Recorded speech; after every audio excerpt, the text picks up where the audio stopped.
उनके नतीजे निकले ही नहीं थे कि हमारे कुछ मेहरबान ये शोषा डालना शुरू कर गए थे, फिर आप जम्मू का कुछ नहीं होगा, जम्मू को नजरअंदाज किया जाएगा, जम्मू को सजा दी जाएगी कि उन्होंने नेशनल कॉन्फ्रेंस के उम्मीदवार या कांग्रेस के उम्मीदवार को यहां से चुना नहीं। और मैंने पहले दिन से कहा, मैंने कहा यह हुकूमत सबकी होगी, इसमें नुमाइंदे सबके होंगे, इसमें आवाज सबकी होगी, और हम खिदमत सिर्फ उन लोगों की नहीं करेंगे जिन्होंने नेशनल कॉन्फ्रेंस या अलायंस को वोट दिए। हम अगर खिदमत करेंगे तो पूरे जम्मू कश्मीर की आवाम की खिदमत करेंगे। स्टेज पर बैठे हुए तमाम नेशनल कॉन्फ्रेंस के मेरे सीनियर साथी हजरात, यहां आए हुए नेशनल कॉन्फ्रेंस के अहदेदार हजरात, भाइयों बहनों बुजुर्गों नौजवान साथियों, आप सबको मेरी तरफ से अस्सलाम वालेकुम, आदाब और सत श्री अकाल।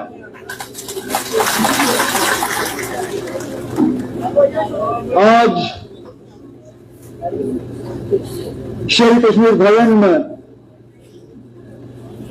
नेशनल कॉन्फ्रेंस की इस फौज को यहां जमा हुए देख के दिल खुश हो जाता है, क्योंकि इस जमात को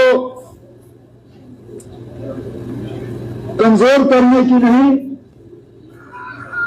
मिटाने की एक मुकम्मल कोशिश की गई थी पिछले 8-10 साल के दौरान। कौन सा ऐसा हरबा है जो हमारे खिलाफ इस्तेमाल नहीं किया गया? साथियों को डराया गया, धमकाया गया, कुछों को लालच दी गई, कुछों को और झांसे दिए गए। अक्सर बेचकर नेशनल कॉन्फ्रेंस के जो सतून है वो जमात के साथ जुड़े रहे। उन्होंने इन साजिशों को कामयाब होने नहीं दिया, उन्होंने इन ताकतों का मुकाबला किया। एक दो बह गए, जाते जाते उनकी भी गलतफहमी थी, कहीं जाने से ये जमात खत्म हो जाएगी, लेकिन बार बार नेशनल कॉन्फ्रेंस जमात और नेशनल कॉन्फ्रेंस के वर्करों ने यह साबित किया है कि यह जमात नेशनल कॉन्फ्रेंस की लीडरों की जमात नहीं है, यह जमात नेशनल कॉन्फ्रेंस के वर्करों की जमात है।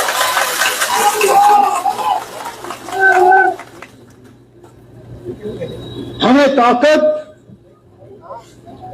नेशनल कॉन्फ्रेंस की ऊपर की सतह की क़यादत से नहीं मिलता, हमें ताकत मिलता है पहले अल्लाह ताला से, भगवान से, वाहिगुरु से, उसके बाद ताकत मिलता है जम्मू कश्मीर की आवाम से और नेशनल कॉन्फ्रेंस की वर्कर से। ये इस बात का नतीजा है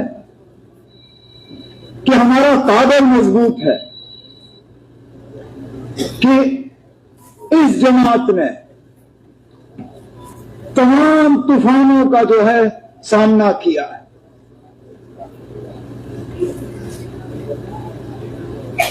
वो कहते हैं ना,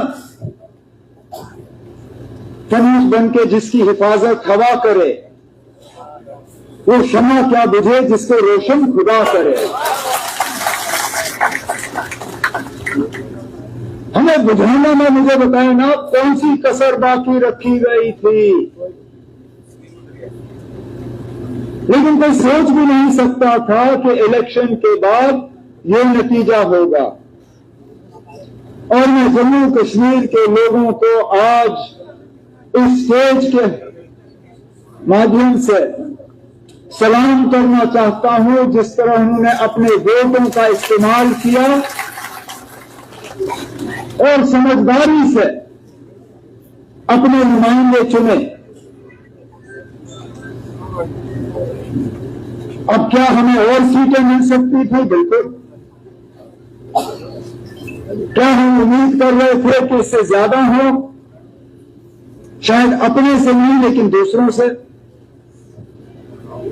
लेकिन एक एक सीट जो आज हमारे पास है, मैं इसके लिए दिल की गहराइयों से जम्मू कश्मीर के वोटरों का शुक्रगुजार हूं। और उसके बाद जो इंडिपेंडेंट एमएलए जीत के आए और फौरी तौर बिना कोई शर्त रखे हुए अपने लिए हमारे इस कारवां के साथ जुड़ गए और हमारी मदद करने निकले, जिसमें हमारे बनी के एमएलए डॉक्टर रघुवेश्वर सिंह जी भी यहां बैठे हैं।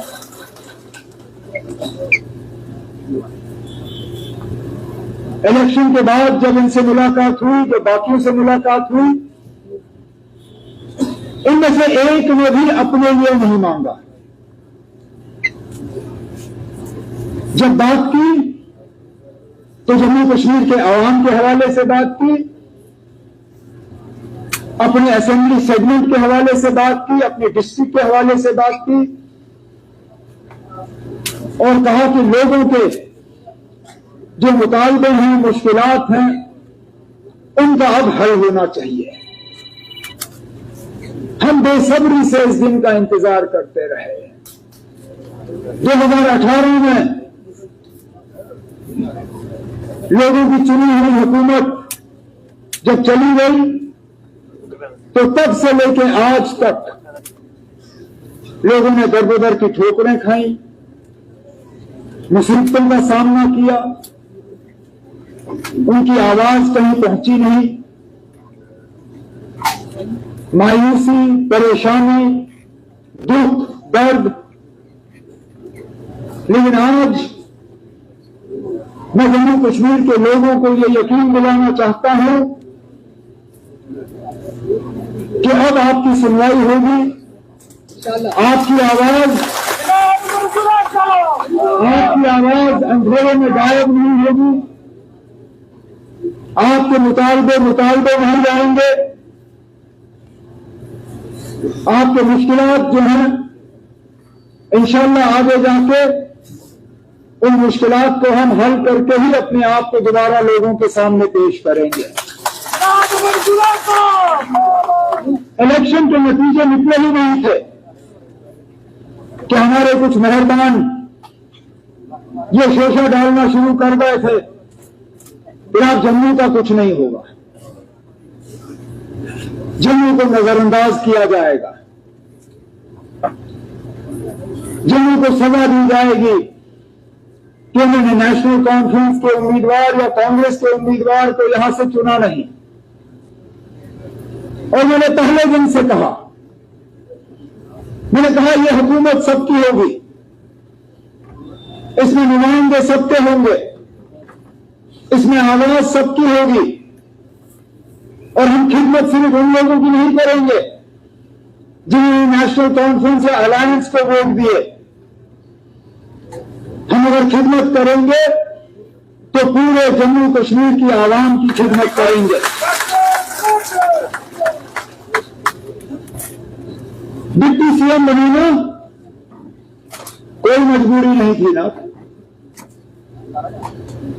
इससे पहले भी जम्मू के डिप्टी सीएम बने हैं, लेकिन वो कोalition में मजबूरी की वजह। मुफ्ती मोहम्मद सैयद साहब अल्लाह मग़फ़िरत करेंगे, जब वो वज़ीर वाला बने तो कांग्रेस के साथ उनका अलायंस था, अलायंस के उन्होंने औहदे देने थे। मंगत राज शर्मा जी डिप्टी सीएम बने। जब गुलाम नबी आजाद साहब जम्मू से सीएम बने, डिप्टी सीएम बनाना था, कश्मीर को डिप्टी सीएम का दर्जा मिला। जब 6 साल मेरी हुकूमत चली, वज़ीर आला के तौर पे मैंने जम्मू कश्मीर की खिदमत की। अलायंस की मजबूरी थी कि ताराचंद जी को हम डिप्टी सीएम बनाए। इस बार फिलहाल कांग्रेस ने अभी तक मिनिस्ट्री में जो है शामिल होने का जो है कोई फैसला लिया नहीं है, लेकिन हमने तब भी डिप्टी सीएम बनाया और डिप्टी सीएम भी उसी पार्टी का जिस पार्टी का सीएम। ये उन लोगों के लिए जवाब है जो पिछले इलेक्शन में नेशनल कॉन्फ्रेंस के खिलाफ उंगली उठा के कहते थे कि ये मुसलमानों की पार्टी है, इस पार्टी में मुसलमानों के अलावा किसी के लिए जगह नहीं। कहते थे ये कश्मीरियों की जमात है, यहां जम्मू का कोई नहीं होगा। कहते थे ये खानदानी राज वाले लोग हैं, इनको खानदान के अलावा कुछ दिखता नहीं। जब डिप्टी सीएम बनाना था, जम्मू से बनाया, हिंदू बनाया और मेरे खानदान से उसका कोई लेना देना नहीं है।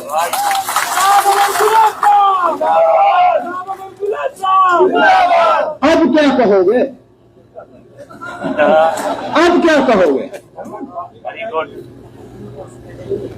क्योंकि सवाल तो हम आपसे भी बहुत कर सकते हैं, लेकिन आज मैं इस मौके का उस चीज के लिए इस्तेमाल नहीं करना चाहूंगा, क्योंकि लोगों ने जवाब दे दिया। जिस तरह डिलिमिटेशन कराई गई थी ताकि एक पार्टी को उसका फायदा हो, जिस तरह रिजर्वेशन में तब्दीली लाई गई ताकि एक पार्टी उसका फायदा ले, जिस तरह हुकूमत ने अपने मशीनरी का इस्तेमाल किया ताकि एक पार्टी को फायदा हो, उसका नतीजा आपके सामने है।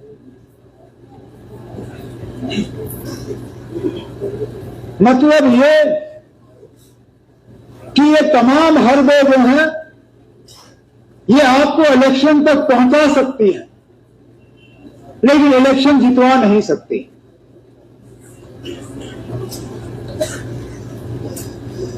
लेकिन आसान काम मुझे लगता है हमने कर दिया है यहां तक पहुंच के।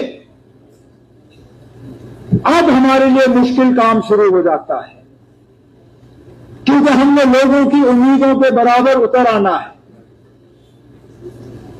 हमने लोगों के मुश्किलात हल करने हैं, हमने यहां की परेशानियों को दूर करना है, हमने लोगों की शिकायतों को कम करना है, हमें हुकूमत और लोगों के दरमियान जो फासला है उसको कम करना है।